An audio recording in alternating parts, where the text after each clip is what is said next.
Dear listeners, we invite you to take part in a small experiment and listen to a story in reverse, where the husband is the villain and the wife is the victim. Please share your thoughts in the comments. Should we continue posting such stories, or are they not of interest to you? So, let's get started. The smell of coffee curled through the kitchen, warm and familiar, the way it did every morning. Evelyn Cross stretched, letting the early light filter through the blinds as she reached for her mug. Ian's suit hung neatly by the door, his shoes lined up beside it, just as they always were. Nothing seemed out of place. Her fingers brushed the newspaper on the counter, expecting the usual headlines. Instead, there was an envelope, its weight heavy with something unsaid. Her name was scrawled across the front in Ian's handwriting. Her pulse kicked up. She hesitated before picking it up. Ian never left notes. He called. He sent texts.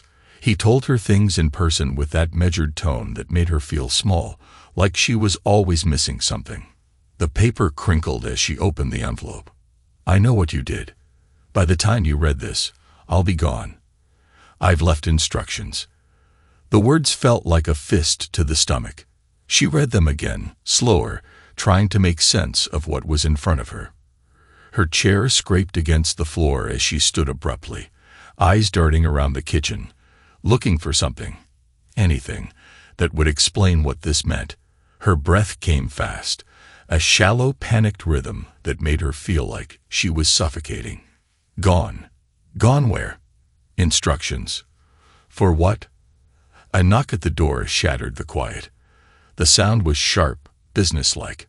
She turned toward it, her hands gripping the back of the chair as though letting go would send her falling. Through the window, she saw a truck idling in the driveway. A moving truck. A man in a work uniform stood on the porch, holding a clipboard. Another was already stepping out of the truck, calling to someone inside. Evelyn forced herself to move, each step toward the door feeling like walking into a nightmare. She pulled it open, her voice tight. Can I help you? The man checked the clipboard. Mrs. Cross. Yes. We're here to pack up your things. You're being relocated. The world tilted. There's a mistake, she said, shaking her head. I didn't request anything. The man sighed, as if he had heard it all before. We have a work order, signed by Ian Cross. Everything here is scheduled to be packed and moved today. He lifted the clipboard toward her, a page full of details staring back at her. Her eyes landed on Ian's signature at the bottom. She felt the ground slip beneath her. This isn't possible, she whispered. We were told you'd say that, the man said, then pulled out a second envelope from his pocket. Mr. Cross left this for you, in case you had any questions. Evelyn's hands shook as she took it, her skin crawling. The men behind him were already moving, stepping past her into the house, scanning the space like they had a job to do and not much time to do it. She barely noticed them as she ripped open the envelope, her eyes darting over the words. You're no longer welcome in this house. Your belongings will be taken where they need to go. Everything has been arranged. Do not call me. This is not a negotiation. The ink seemed to bleed under her gaze. Where they need to go, she whispered. She turned to the worker, her voice rising. Where are they taking my things? Your new address is on file, he said simply. If you'd like to direct the packing, now would be the time. She swallowed hard, looking at the paper again. At the bottom, beneath Ian's message, an address had been typed out. She didn't recognize it. She looked around the house at the framed pictures on the walls, the books stacked by the window, the coat draped over the back of a chair. Everything was being pulled out from under her, and she hadn't even seen it coming. The workers had already started, moving methodically, pulling down shelves, rolling up rugs.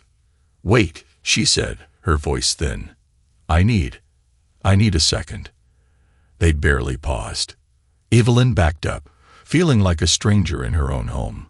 She reached for her phone, fingers fumbling as she scrolled for Ian's name. Her thumb hovered over the call button. He had to answer. He had to explain. She pressed it to her ear. Straight to voicemail. She tried again. Nothing. A chair scraped against the floor. Boxes were being stacked. The sounds were wrong, like the house was being hollowed out around her. One of the workers approached. "Mrs. Cross, if you could direct us to the master bedroom, we'll get started there." She looked at him, words failing her. The letter was still clutched in her hand. She thought of Ian's precision, his quiet efficiency, the way he planned everything down to the smallest detail. This wasn't a mistake. It wasn't a misunderstanding. He had done this on purpose. Evelyn inhaled sharply, turning toward the stairs. "First room at the top," she said, the words barely escaping her lips. The workers moved without hesitation. She felt herself slipping out of place, as though her own body didn't belong here anymore. Her mind whirled, trying to fit the pieces together, trying to see what she had missed. The coffee had gone cold on the counter. The scent still lingered, but it was empty now, like everything else in the house. She gripped the edge of the table, breathing through the shaking. Ian knew. He had known for a while. And he had planned this down to the last second. The clipboard trembled slightly in the man's grip, though his expression remained neutral, unreadable. Evelyn stared at him, the words filtering through the air like static. "Mrs. Cross, we're here to pack up your things. You're being relocated." Relocated. The word didn't belong in this moment in her life. It belonged in military orders, in corporate transfers, in whispered plans between people starting fresh. It didn't belong here, in her home, in a conversation with two strangers in uniform, their truck rumbling in the driveway like a countdown she hadn't been aware of. She shook her head, gripping the edge of the doorframe. "No, that's wrong. I didn't request anything." The man exhaled, not unkindly, but with the patience of someone who had done this before. "We have a work order, signed by Ian Cross. Everything here is scheduled to be packed and moved today." The clipboard was lifted, tilted toward her. Her gaze landed on the bottom of the page, on the signature that made her stomach clench. Ian. She took a half step back, her body moving before her mind could catch up. It felt like standing at the edge of a drop-off, feet hovering over an abyss. This isn't possible," she whispered.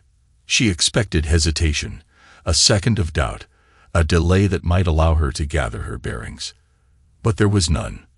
The men behind him were already moving, stepping around her, into her space, into the house she had built a life in. The first crash of a cabinet door swinging open jolted her out of her daze. A rustling sound followed. Shelves being emptied, objects being placed into boxes. The worker in front of her held out another envelope, this one thicker, heavier in his palm. "Mr. Cross left this for you, in case you had any questions." Her fingers curled around it before she could think better of it. The paper was crisp, as if it had been prepared days ago, waiting for this moment. Evelyn tore it open, her breath short. Inside were more than words. There were papers, bank statements, documents, pictures. She flipped through them, too fast to process, her brain only catching pieces, flashes. A hotel lobby.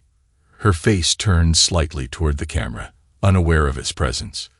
The time stamp from 3 months ago. A second picture. Matthew. A second hotel visit. A different night. Her breath stuttered. She peeled back another page, her stomach twisting. A legal document. A divorce filing. Filed. Processed. Already in motion. Everything was unraveling in her hands, and she was still catching up. Ian had known. He hadn't confronted her, hadn't yelled, hadn't broken a glass or thrown accusations in the night. He had planned, calculated, set a trap so complete that by the time she found out, it had already snapped shut. Her fingers gripped the pages, pressing into them hard enough to crease. The moving men were working efficiently, their steps heavy against the hardwood floors. She barely heard them anymore, lost in the rushing sound in her ears. Her phone. She fumbled for it, hands shaking as she scrolled. Matthew. Her thumb hovered over the call button, the screen glaring at her. She hit dial, pressing it to her ear. 3 rings. Then voicemail. She tried again. Nothing. A sick weight settled in her chest, cold and suffocating. She pressed the phone to her forehead, closing her eyes. What if Ian had already gotten to him? A chair scraped loudly across the floor. A stack of books thudded into a box. A worker moved past her with a roll of packing tape. She forced herself to take a breath, her mind grabbing at something solid, something tangible. She needed answers. Ian wasn't here. He had removed himself from this, just like he had removed her. But someone had to know. Her fingers found Carter's name in her contacts. Ian's best friend. The only person who might still talk to her. The call connected. Carter's voice came through, edged with wariness. Evelyn. She inhaled sharply. Carter, what the hell is going on? A pause. A too long silence. Then his voice, low. Ian told me you'd be calling. Her stomach twisted. Then tell me what this is. Why the hell are movers in my house? Why is my bank account frozen? Why is my car missing? Where is Ian? Carter exhaled, and she could hear the reluctance in it, the weight of something already decided. Ev. He planned this. For weeks. Maybe longer. Her grip tightened on the phone. Planned what? Another pause. Then, finally, he doesn't just want to leave you, Eve. He wants you to suffer. To disappear. The words knocked the breath from her lungs. She gripped the edge of the counter, her knuckles white. The house around her was being packed into pieces, disassembled like it had never belonged to her in the first place, and Ian had orchestrated it all. Carter sighed on the other end of the line. I told him this was too far. But you know Ian, when he makes up his mind. Evelyn swallowed, her throat raw. Where's Matthew? Silence. Her blood went cold. Carter. A beat. Then, quietly, you should stop looking for him. The words settled deep, twisting under her ribs. A worker called from across the room, holding up a set of keys. Mrs. Cross, do you know where the spare car key is? She turned, barely recognizing her own voice. The car's gone. Yeah, the man said. We're supposed to deliver it to the new address. Her head pounded. A new address. A place Ian had chosen. Carter's voice was still in her ear. Evelyn, he said, and she could hear something in it now. A warning. This isn't just about the divorce. You need to leave. Now. The words crashed into her. Her body moved before she had fully processed them, her feet carrying her out of the kitchen, past the half-packed boxes, past the men working as though none of this was abnormal. Her breath came fast as she reached for the front door. The street outside was too quiet. The truck's engine rumbled. Her car was gone. Her bank account was frozen. Ian had planned this. Not just to leave her. To erase her. The walls of her life were closing in, and for the first time, she realized she might not just be losing everything. She might be in real danger. Evelyn stood in the middle of the stripped-down living room, watching the last of the boxes disappear out the door. The movers worked with efficiency, not bothering to ask questions. The walls, once covered with framed photos, were bare. The shelves that had held books, souvenirs, and pieces of a life built over years were empty. The sound of tape ripping and cardboard shifting filled the hollow space where her home had once existed. Her home. No, not anymore. She had spent the last hour trying to call Anne. He never picked up. The realization hit her like a second wave of nausea. He wasn't going to. He had made sure she had no way of stopping what was happening. Then she had tried Matthew. First his personal number. Then his work phone. Then every contact she could think of. Voicemail. Every time. She gritted her teeth, gripping her phone so tightly her fingers ached. The sound of a car pulling into the driveway made her flinch. For a split second, she thought Ian had finally shown up to face her. She rushed to the door, heart hammering. Not Ian. A silver sit-in. A man in a suit stepping out. A lawyer. Evelyn took a step back, dread settling heavy in her stomach. The man adjusted his tie, checked a leather folder in his hands, then looked up at her with an expression that was unreadable but vaguely apologetic. Mrs. Cross. Her throat was dry. She nodded. I'm here on behalf of Mr. Cross. I have instructions and final paperwork for you. May I come in? She didn't move. The lawyer hesitated before continuing. I understand this must be a difficult time, but my client has requested that this process be handled smoothly. I have legal documents regarding your financial status, asset distribution, and housing arrangements. I also have instructions for you to leave town by the end of the day. The words sank in slowly. Excuse me. The lawyer maintained his professional tone. Your belongings are being moved to the address listed in these documents. You will also find details regarding the dissolution of your accounts, as well as the terms of your divorce. Per Mr. Cross's arrangements, you will have until midnight to vacate. Midnight. Evelyn's fingers curled into fists. This is my house. The lawyer's expression didn't change. Not anymore. As of noon today, ownership was transferred.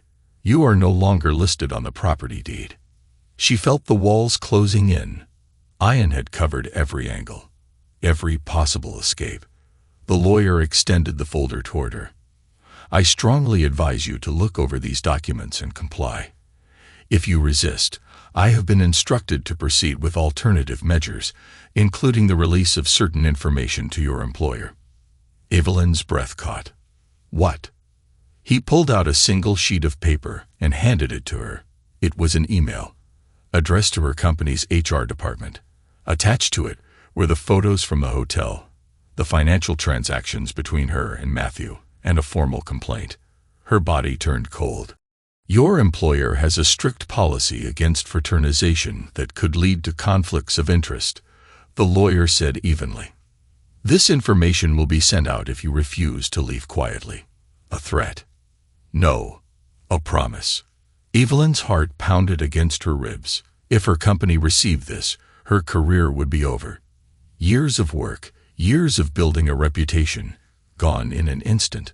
She swallowed hard, forcing herself to stay steady. And if I leave? The lawyer slid the folder back into place. The email stays unsent. You'll be provided with enough to establish yourself elsewhere, not a cent more. Her hands trembled as she took the folder. I want to talk to Ian.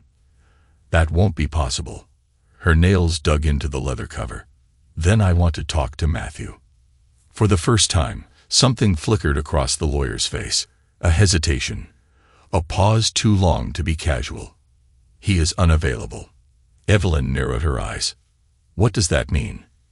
I don't have further details. Liar. Her pulse spiked. Ian had gone after Matthew too. Maybe not with movers and lawyers, but he had done something. The thought sent panic rising up her throat. She flipped through the documents, scanning the legal jargon. The numbers in the financial records were gut-wrenching. The joint accounts, drained. Her savings, emptied. Every single account with her name on it had been closed, leaving her with barely enough to scrape by. Ian had taken everything. Her vision blurred for a second.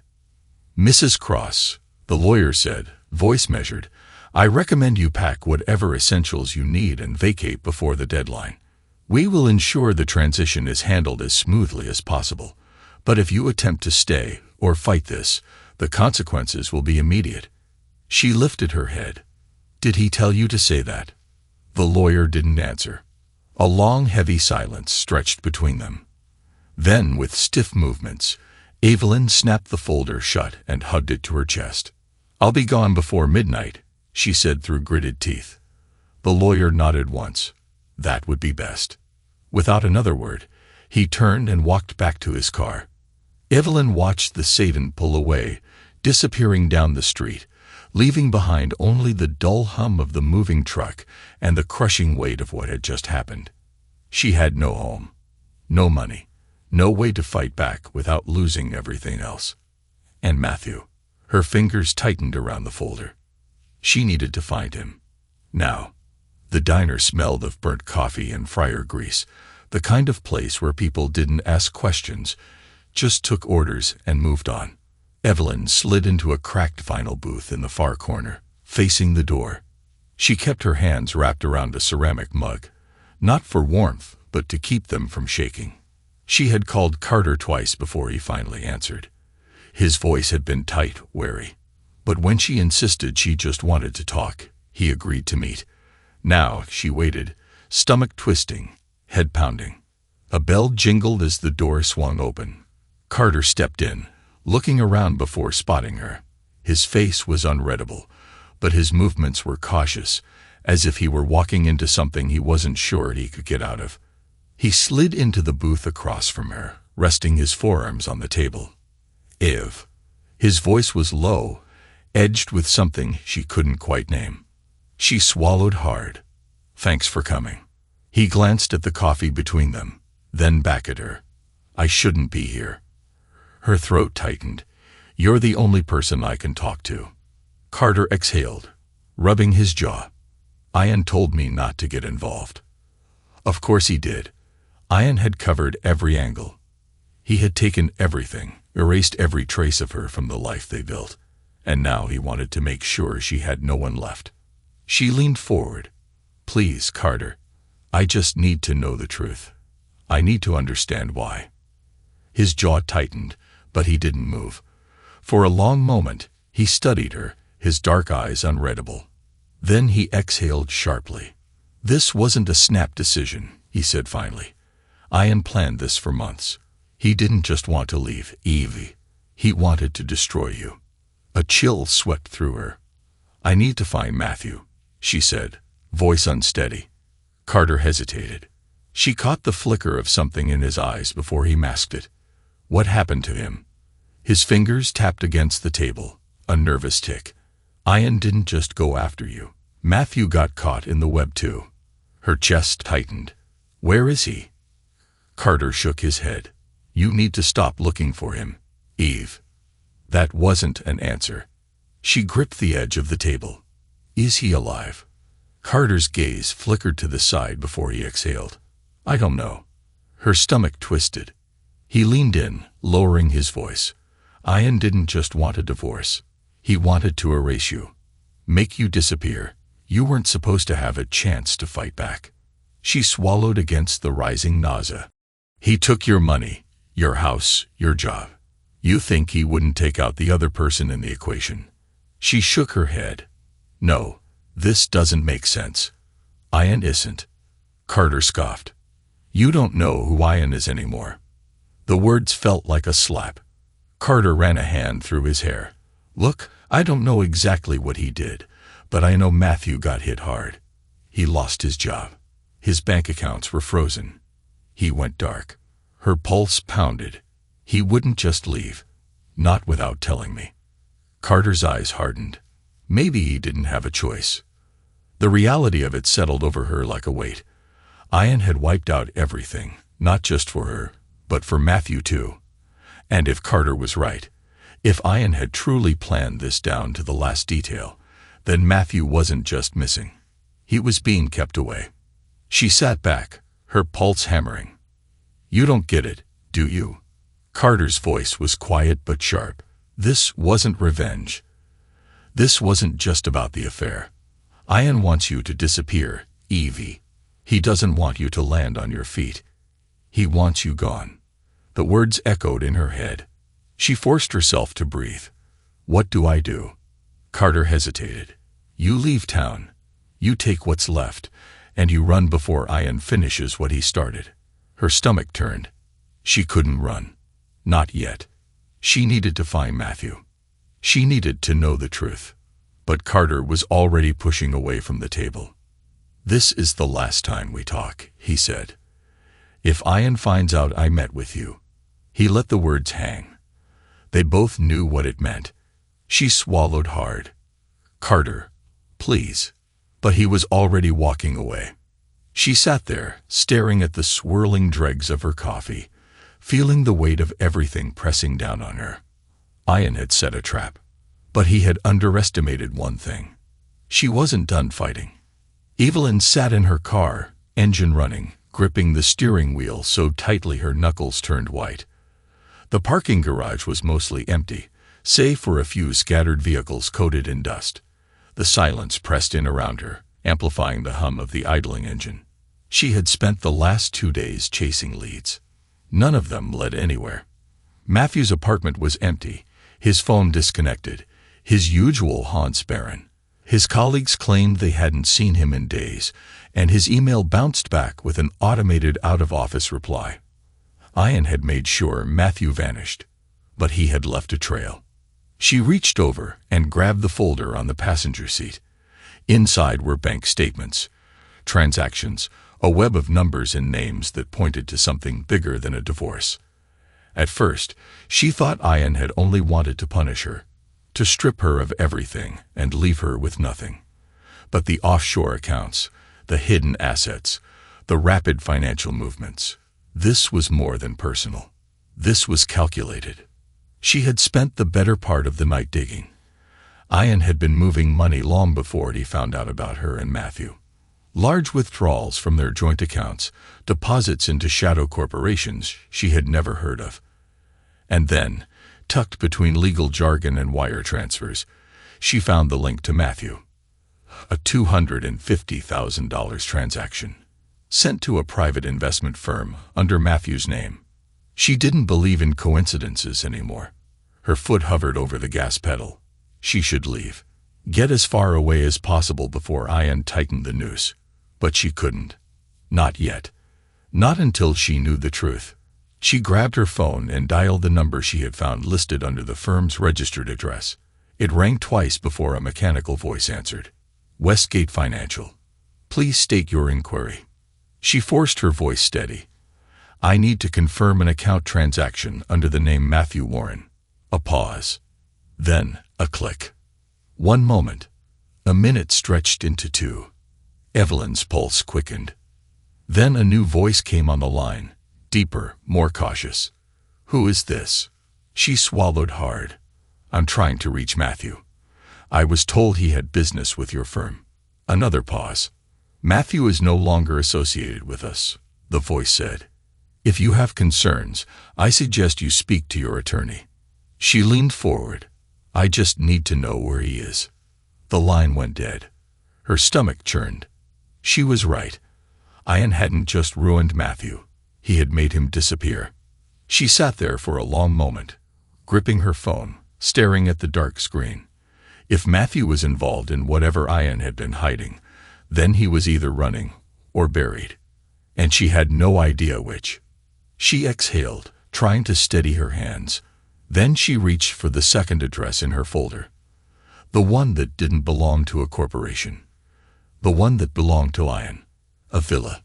Hidden outside the city, listed under a corporate shell company. It hadn't appeared on any of their financial records until last month. A place Ian never mentioned. A place he had tried to keep secret. She shoved the car into drive. She needed to see it for herself. The drive took nearly an hour, winding through empty roads, past stretches of land that blurred together under the setting sun. When she finally spotted the turnoff, it was almost invisible. A single dirt road cut into the hillside, shielded by thick trees. She hesitated at the entrance. If she was right, Ian had been using this place to move money, to stash assets, maybe even to hide Matthew. If she was wrong, she was driving straight into a trap. She pressed down on the accelerator. The road twisted uphill, bumping over uneven ground. When the trees finally thinned, the villa came into view, a sleek, modern structure perched on the edge of a cliff, overlooking nothing but water. A single car was parked outside. Matthew's car. Her breath caught. She killed the engine, heart hammering. Every instinct screamed at her to turn around, to run. But she had come too far. She stepped out, moving quickly, keeping low. The villa was quiet, the glass windows reflecting the last traces of daylight. She approached the front entrance, pausing at the door. Unlocked. Her fingers trembled as she pushed it open. Inside, the air was cool, sterile.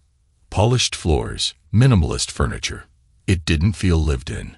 It felt temporary. She stepped forward, scanning the room. A half-empty glass of wine sat on the counter. A jacket draped over the back of a chair. Someone had been here. She moved deeper inside, listening. A faint hum of electronics. The distant crash of waves. And then, a voice. "You weren't supposed to come here." She spun around. Matthew stood in the hallway, arms crossed, his expression unreadable. Her breath caught. "You're alive." A slow, deliberate nod. Her chest tightened. "Where the hell have you been?" His gaze flickered, something dark passing over his face. "Evelyn, you need to leave." She took a step forward. "Not until you tell me the truth." His jaw clenched. "It's not safe." She shook her head. "Ian did this to us. He took everything. And you." She gestured around them. "You're here. In his house." A long silence stretched between them. Then Matthew exhaled. "You don't understand." Her stomach twisted. "Then make me understand." He hesitated. Then, quietly, "I was never just your mistake, Eve." A chill ran down her spine. Matthew wasn't the victim. He was part of the plan. Evelyn's breath came sharp and fast. Her body had gone cold, her mind trying to process the weight of Matthew's words. "I was never just your mistake, Eve." He stood there, arms crossed, his expression unreadable. The air in the villa was thick with something she couldn't place. Anticipation, calculation, the feeling of a door slowly closing behind her. She swallowed hard. "You were in on this." Matthew exhaled, shaking his head. "Not at first." A bitter laugh escaped her. "That's supposed to make me feel better." He took a slow step forward. She matched it with one backward. "Evelyn, listen to me," he said, voice calm, controlled. "Ian had this in motion long before you and I ever happened. I was just useful." Her stomach twisted. "You were playing me." He hesitated, a flicker of something in his eyes. "Guilt, maybe." "No," he said, and for a second, it almost sounded like the truth. "But Ian had me by the throat before I even knew what was happening. He knew about my debt. He knew I was desperate. He made me an offer, and at first, it was just about money." She gritted her teeth. "And then?" Matthew looked past her, jaw clenched. "Then I met you." Something in his voice wavered, but she wasn't buying it. "And what, Matthew? You thought you could have it both ways. Sleep with me while feeding Ian everything he needed to destroy me." He ran a hand through his hair, exhaling sharply. "I didn't know how deep he was going to go. I thought." He shook his head. "It doesn't matter. He was never going to let you walk away from this clean." Her heart pounded against her ribs. The walls of the villa felt closer now. The weight of Ian's plan, of Matthew's involvement, of everything she had been trying to piece together. It was suffocating. "You don't get to act like this wasn't your choice," she spat. "You could have warned me." Matthew laughed, dry and humorless. "And then what?" Ian had everything mapped out, Eve. He had the money, the power, the connections. He wasn't just going to ruin you. He was going to erase you. She forced herself to stay steady, to not let the panic crawling up her spine take over. "And you let him." His gaze flickered. "I tried to stop him." She scoffed. "Right. That's why you're here. In his house. Drinking his wine." Matthew's jaw tensed. "I had nowhere else to go." A sick realization crept in. "He turned on you too." He didn't answer. She took another step back, her mind racing. "You thought you were on his side, but you weren't. You were just another pawn." His expression darkened. "We both were." She shook her head. "No, I didn't choose this. You did." A long silence stretched between them. Matthew's shoulders sagged, just for a moment. "Where is he?" she asked. Matthew's lips pressed into a thin line. "Gone. Cleaning up loose ends." Her stomach dropped. "And me." A slow exhale. "You were supposed to disappear." Ice trickled through her veins. She turned slightly, eyes scanning the villa, looking for the nearest exit. The way Matthew stood, the way he was watching her now, it was different. Like he was weighing something. Like he was making a decision. She knew she had seconds, maybe less. "Matthew," she said quietly. He stepped closer. "I'm sorry, Iv." She moved. A sharp turn, a burst of motion, her feet slamming against the polished floor. She bolted for the door, heart pounding. Matthew lunged. Fingers closed around her wrist, yanking her back. She twisted, bringing her elbow up, catching him hard against the side of his face. He cursed, grip loosening for a fraction of a second. Just enough. She tore free, stumbled toward the door. A hand grabbed at the back of her shirt. She ripped forward, the fabric stretching, tearing. She slammed into the doorframe, pain blooming up her side. But she didn't stop. Not now. Not when she finally understood. Ian hadn't just planned to take everything. He had planned to make sure she never got the chance to fight back. She crashed into the night, legs burning, the wind sharp against her face. The cliffside loomed ahead, to her right. The road. Her car. If she could just get there first. Matthew's footsteps pounded behind her. "Evelyn, stop." She didn't. She sprinted for the car, fumbling for the keys in her pocket. She yanked the door open, dove inside, slammed it shut. Matthew reached the driver's side, hands slamming against the window. "Evelyn, listen to me." She jammed the key into the ignition. His fist hit the glass. "You don't know what you're doing." She turned the key. The engine roared to life. "You don't get it," he shouted. "If you leave now, you won't make it out of this alive." She threw the car into reverse. Matthew stepped back. She hit the gas. The tires spun against the dirt, the car jerking back, then forward. She didn't look back. Didn't slow down.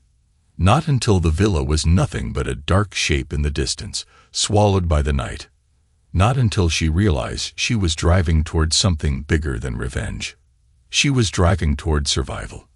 Evelyn's hands trembled as she gripped the steering wheel, her pulse hammering in her ears. The road ahead was empty, stretching into the dark, but every shadow, every flicker of headlights in the distance, made her chest tighten. She kept glancing in the rearview mirror, half expecting Matthew to appear behind her, chasing her down. But the villa was long behind her now. She exhaled sharply and forced herself to focus. She had the upper hand now. Barely, but she had it. Her phone lay on the passenger seat, the screen cracked from when it had hit the floor during the struggle. Her mind raced through everything that had just happened. Matthew had been in on it. Ian's plan wasn't just revenge. It was a complete erasure. And she had been one breath away from vanishing forever. She needed proof. Her eyes flicked to the dashboard clock. Almost midnight. She didn't have much time. The idea hit her like a cold slap. Ian had built this entire web carefully, methodically. He wouldn't have left anything to chance, which meant if Matthew had a role in this, there had to be a record of it somewhere. Conversations, payments, evidence. And if there was one thing she had learned about Matthew, it was that he was too arrogant to cover his tracks completely. Evelyn's hands tightened on the wheel as she made a sharp turn onto an empty side street.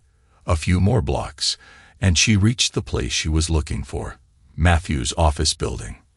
The parking lot was empty, save for a few security lights casting eerie shadows across the pavement. She cut the engine and sat there for a moment, steadying her breath. If she was going to do this, she had to move fast. She grabbed her phone, shoving it into her pocket before stepping out of the car. The cool night air wrapped around her as she hurried across the lot, keeping close to the wall. The building was dark, the entrance locked, but she knew Matthew. He was careless in small ways. She checked the side door. Locked. Her stomach twisted. She scanned the area.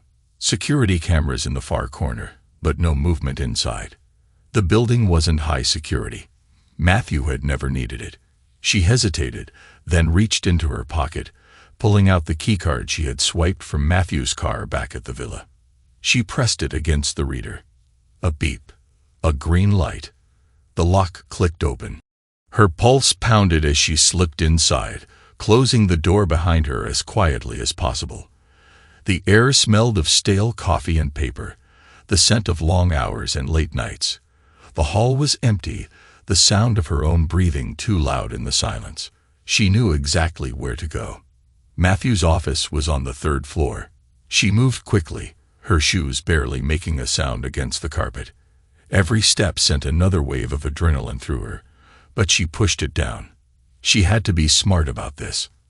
At the top of the stairs, she hesitated. A faint glow came from under Matthew's door. Her stomach clenched. Someone was inside. She pressed herself against the wall, listening. A voice. Low, controlled. Talking to someone. She edged closer, heart hammering. No, it's not handled yet. Matthew's voice was tense. She got away. A pause. A sharp inhale. I told you I had it under control, Matthew hissed. She wasn't supposed to make it out of there. Evelyn clenched her fists. You think I don't know what's at stake? Matthew snapped. I'll fix it. I just need time. Silence. Then, Ian, listen to me. Her breath caught. She pressed herself closer to the door, barely daring to breathe. She doesn't have anything yet, Matthew continued. But if she starts digging in the right places, that could change. We need to move faster. Another pause. No. I don't know where she is. Evelyn turned and slipped down the hall before she could hear anything else. Ian was still in control, still watching. She had to move now. She didn't have time to search Matthew's office. She didn't need to. He had already confirmed everything she needed to know. Ian wasn't just trying to ruin her. He was tracking her every move. And if she wanted to survive this, she had to strike first. She made it down the stairs and back out into the night, keeping low as she reached her car.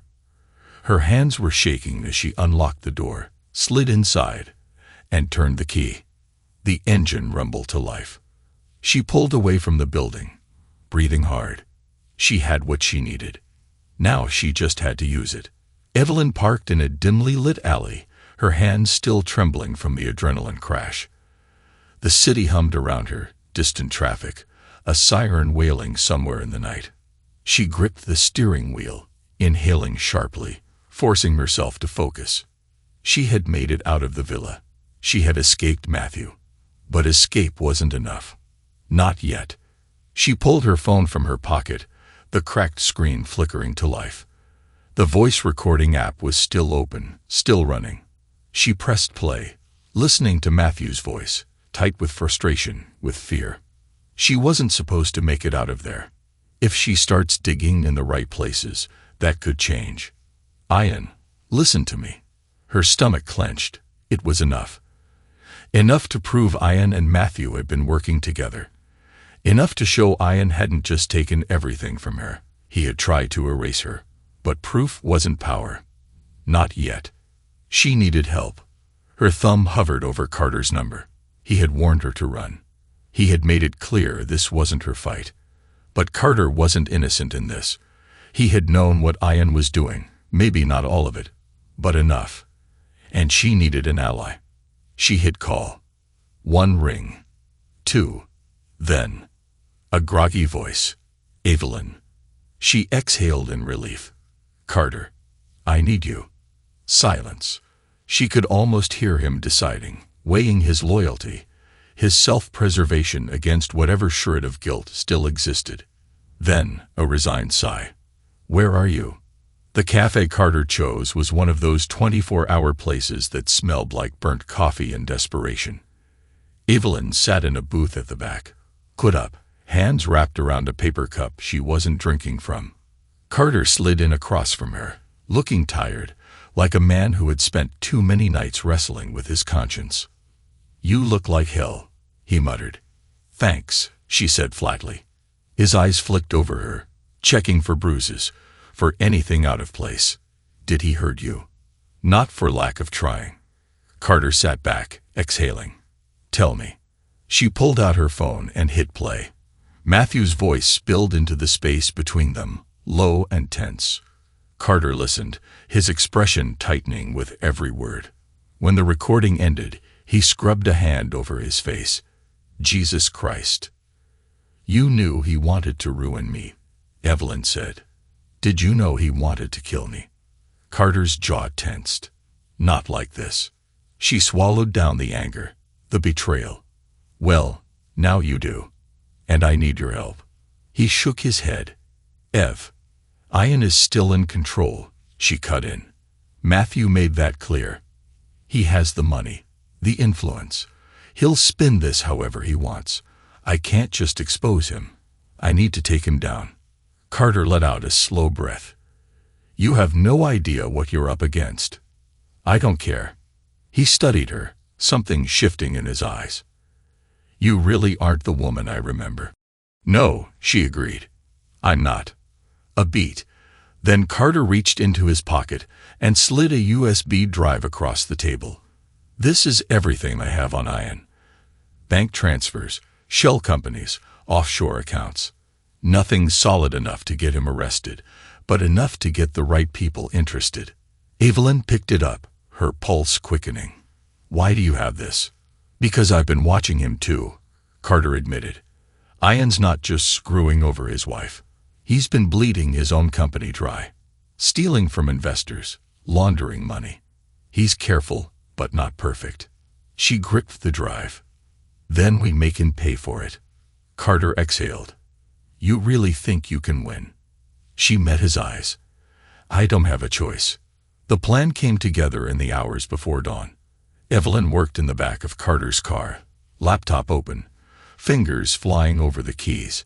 She had been a corporate wife long enough to know how Ian worked. She knew where he hid his secrets, the way he built his walls. And now she had a way inside. The first move was simple. Make noise. She sent the audio recording to every major news outlet, every financial watchdog, every corporate investigator she could find. She didn't have proof of murder, but she had proof of conspiracy, of fraud, of enough wrongdoing to send reporters scrambling. Within minutes, emails started pinging back. Requests for interviews. Questions she had no intention of answering. The second move was harder. She hacked into Ian's corporate network. Carter had given her access to one of Ian's executive accounts, a digital backdoor that Ian had used to shuffle money through his companies. Evelyn traced the transactions, following them like breadcrumbs, until she found what she was looking for. The offshore accounts. Millions. It wasn't just Ian's money. It was stolen funds, client investments funneled into private accounts, fraudulent transactions masked as legitimate expenses. Evelyn copied everything. Then she hit send. The files went to every major regulatory agency, every federal investigator. Ian had spent years building his empire, stacking the odds in his favor. But Evelyn had just pulled the foundation out from under him. She sat back, pulse racing. Carter whistled. You just declared war. Good. By morning, the storm had started. News sites exploded with headlines. A corporate scandal, a financial investigation, whispers of fraud, of embezzlement. Reporters swarmed Ian's company headquarters. Investors pulled their funds. Stock prices plummeted. And Evelyn knew Ian was watching it all burn. Her phone buzzed. A blocked number. She answered. A slow inhale on the other end. Then, you don't know what you've done. Ian's voice. Calm. Controlled. But underneath it, something cold. Evelyn smiled, even though he couldn't see it. Oh, I think I do. A long silence. Then Ian spoke again, softer this time. You should have run when you had the chance. Evelyn's grip tightened on the phone. I'm done running. The line went dead. She exhaled slowly, her hand steady now. Ian was losing control. And she wasn't finished yet. Evelyn sat in the darkened car, her fingers wrapped around the steering wheel, her breath steady but sharp. The city outside pulsed with movement, headlights slicing through the night, distant sirens wailing, the hum of people going about their lives. She had spent the last few weeks in the shadows, tearing down Ian's empire piece by piece, striking at him from places he never expected. And now, there was nothing left to dismantle. It was time to end this. Her phone buzzed beside her. A single message from Carter. He's at the penthouse. Alone. She exhaled slowly, gripping the key in the ignition. Ian always operated from a position of power, always the one orchestrating, controlling, predicting. But now, the balance had shifted. He was cornered, and he knew it. She had watched it unfold in real time. The frozen accounts, the legal notices, the board members turning on him. His name dragged across headlines. Fraud, embezzlement, conspiracy. Every move he made, she had been one step ahead. His allies abandoned him. The company severed ties. His assets were locked down. And Matthew, he had disappeared. Maybe he ran. Maybe he didn't make it out at all. It didn't matter. Evelyn wasn't looking for him. She was looking for Ian. Her grip tightened on the wheel. One last move. One final confrontation. The end of the game. She stepped out of the car, crossing the empty street toward the high-rise building. The penthouse sat at the top, unreachable to anyone without clearance, but Ian's world had cracks now, and she had learned how to slip through them. She walked through the front doors, past the empty lobby, past the security desk that had been abandoned when Ian's company imploded. No guards, no assistants, just silence. She entered the elevator, pressed the top floor button, and felt the slow ascent. The mirrored walls reflected back a woman she barely recognized. Sharp, steady, unafraid. The woman Ian had tried to erase. The doors slid open. The penthouse was dark except for the glow of the city through floor-to-ceiling windows. She stepped inside, the quiet pressing against her ears. The space had been gutted, furniture removed, artwork taken down, as if Ian had already resigned himself to exile. And then she saw him. He stood by the window, hands in his pockets, shoulders squared but heavy. He had lost weight. His tailored suit hung looser than it once did, his face drawn, eyes shadowed. He wasn't the untouchable man he had been weeks ago. The power had drained from him, leaving behind something brittle, something human. He didn't turn when she entered. "You took everything from me," he said, voice calm, almost detached. Evelyn let the door click shut behind her. "You were planning to do the same." Ian let out a short, humorless laugh. "I suppose I was." He turned then, eyes meeting hers. "But I never thought you had it in you." She stepped closer, feeling the weight of every moment that had led to this. "You underestimated me." A smirk flickered across his lips, but it didn't last. "I did." Silence stretched between them. The city buzzed beyond the glass, but here, in this hollow space, there was nothing but the final remnants of what they had been. Ian exhaled slowly. "So this is it.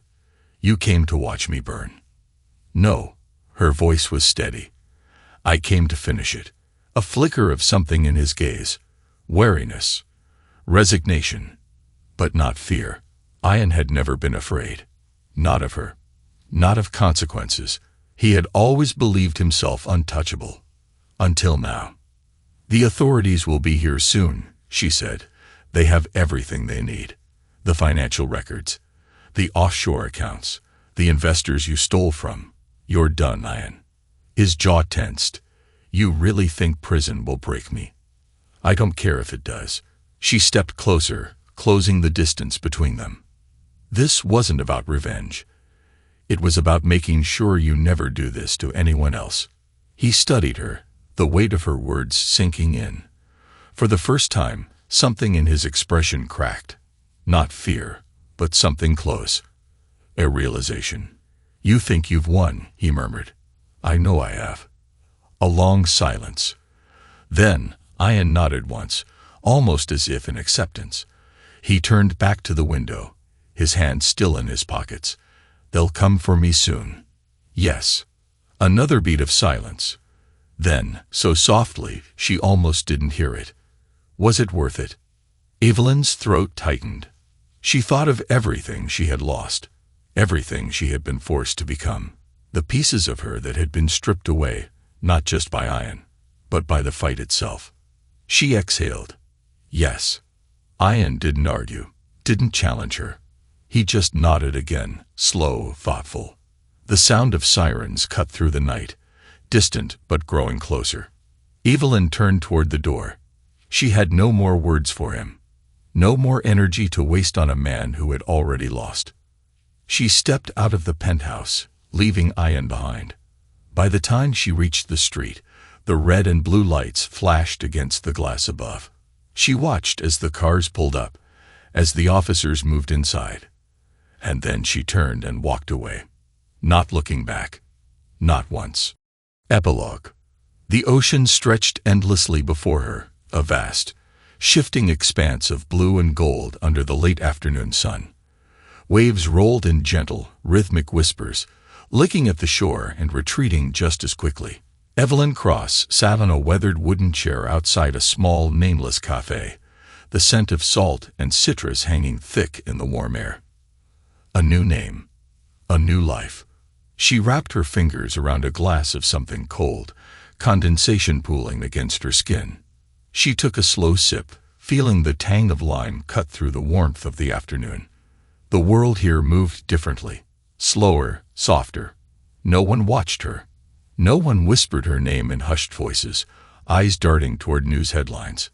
Here she was no one, and she had never felt more free. The small coastal town had been a last-minute decision, a pinpoint on a map chosen with nothing but instinct, a place Ian had never mentioned, never visited, never considered, a place untouched by the war she had waged and won. The fallout had been immediate. Ian's empire crumbled under the weight of his own arrogance. The fraud, the offshore accounts, the shell companies, she had thrown everything into the light. The authorities had swarmed, the headlines relentless, the corporate vultures circling for what little remained of his fortune. She had watched it unfold from the shadows, waiting for the final move. And then, the moment had come.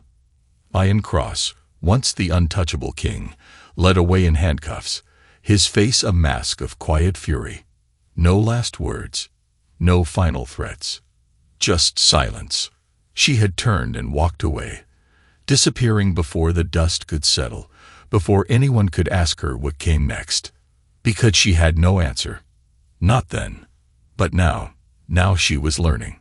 The life she had built with Ian had been meticulous, curated, a series of controlled steps meant to create an illusion of happiness. The perfect wife. The polished existence. The structured routines. It had been a cage. Now her days were quiet, unstructured. She woke when the sun did, spent mornings walking the shoreline, afternoons reading books with dog-eared pages. She spoke to strangers without wondering if they knew her name. She made small choices just because she could, coffee or tea, sandals or bare feet, staying or leaving. She had never been able to do that before. A breeze rolled in from the water, tussling her hair, carrying laughter from a group of fishermen unloading their catch down by the docks. She leaned back in her chair, closing her eyes for a moment, letting the warmth settle into her bones. She had survived. Not just Ian, not just Matthew, not just the careful, calculated destruction meant to erase her. She had survived herself. The woman she had been. The one who had spent years shrinking, doubting, waiting for permission. She was gone, and in her place was someone new. She felt it in the way her shoulders no longer tensed when the phone rang, in the way she no longer flinched at unexpected sounds, in the way she could sit here, watching the waves, feeling no need to check over her shoulder. She had won, and she was free. A shadow passed over her table. She blinked, looking up. The man standing there was older, his skin weathered from years in the sun, a notebook tucked under one arm. "You're new here," he said, his voice rough but kind. She nodded. He tilted his head toward an empty chair. "Mind if I join you?" For a moment, she hesitated, not out of fear, just habit. Then she gestured to the seat. "Go ahead." He set down his notebook, ordering a drink from the passing waiter. When the silence stretched a little too long, he glanced at her with a knowing smile.